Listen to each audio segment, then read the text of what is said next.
પ્રશ્નો નહીં ઉકેલાય તો દર મહિને 3,32,000 ટન કપતીનું ઉત્પાદન કરતો આ ઉદ્યોગ અનિશ્ચિત મુદ્દત માટે બંધ રાખવા લીઝ ધારકોએ ચીમકી ઉચ્ચારી છે।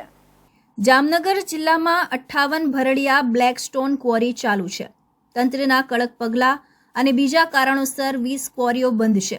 જિલ્લામાં ક્વોરી દીઠ માસિક 4,000 ટન લેખે મહિનામાં કુલ 3,32,000 ટન કપચી બનાવવામાં આવે છે। સરકારી બાંધકામ વિભાગ અને ખાનગી બાંધકામ ક્ષેત્ર માટે મહત્વના આ ક્ષેત્રના ધંધાર્થીઓના પ્રશ્નો એવા છે કે ધંધાર્થીઓને એન્વાયરમેન્ટ સર્ટિફિકેટમાં દર્શાવેલા નિર્ધારિત ઉત્પાદનથી ઓર્ડરોના હિસાબે વધુ ઉત્પાદન થાય તો તેને ભૂસ્તર શાસ્ત્રીની ખાણ ખનીજ વિભાગની કચેરી દ્વારા નિયમ ઉલ્લંઘન ગણવામાં આવે છે। તંત્રએ લીઝ ધારકની જરૂરિયાત મુજબ ઈસીની મંજૂરી બાબતે વ્યવહારુ અભિગમ રાખી મંજૂરીમાં ઉત્પાદનની મર્યાદા અરજી બાદ વધારી આપવી જોઈએ, પરંતુ તેમ થતું નથી। અત્યારે 4 થી 5 મહિનાની આસપાસ મને નોટિસ મળી ને ત્યારથી જ ક્રશર બંધ કરવાનો ખનિજ ખાતાથી મને ઓર્ડર આવ્યો એટલે બંધ કરી દીધું।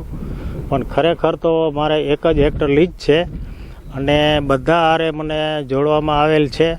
તો આવું જ્યારે મોટા ક્રશર હોય એની આરેમાં બેયનું સરખામણી એક જ રાખે। પણ ખરેખર જો મને ઈસીના કારણે જો બંધ કરવામાં આવ્યું હોય તો કોઈ જાણ તો મને થઈ નથી। અમારે આખા ગુજરાતમાં છેલ્લા 5-6 વર્ષથી અમારે બધા પ્રોબ્લેમ છે। ઈસીના, માઇનિંગ પ્લાનના, ખાનગી માલિકીમાં લીજના, ખાડા માપણીના, એ બધું અમારે આજથી પહેલાં હડતાલ પાડી હતી અમે 15 દિવસની 2.5 વર્ષ પહેલાં।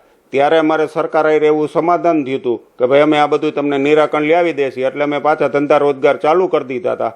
પછી આ કાંઈ આનું નિરાકરણ ના આવતા ધીમે ધીમે અમને બધી આની વરી કન્નડગત વધતી ગઈ। કોઈને આન ટેન એટીઆર બંધ કરી દઈએ, જેને ઈસી ઓછા હોય ને કોઈએ થોડુંક વધુ માલ કાઢ્યો હોય તો એના એટીઆર લોક કરી દઈએ। એમ અમારે જામનગર જિલ્લામાં ટોટલ 57 ભેડી આવેલ છે, એમાંથી અટાણે 17 લીજો બંધ છે।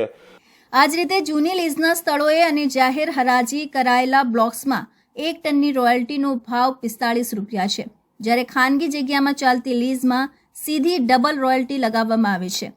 આરટીઓને બદલે ખાણ ખનીજ વિભાગ ઓવરલોડ વાહનોની કાર્યવાહી કરે છે, જેમાં વધારાના વજનની રોયલ્ટી લઈ લેવામાં આવે તેમજ નિર્ધારિત રૂટ સિવાયના ઓર્ડર મળે તો જીપીએસ સિસ્ટમ લાગેલી હોવાથી વાહનની રોયલ્ટીની પાવતી ન બનતી હોવાની ભરડિયા સંચાલકોની ફરિયાદ સમસ્યા છે, જે ઉકેલવામાં આવે તેવી માંગણી છે।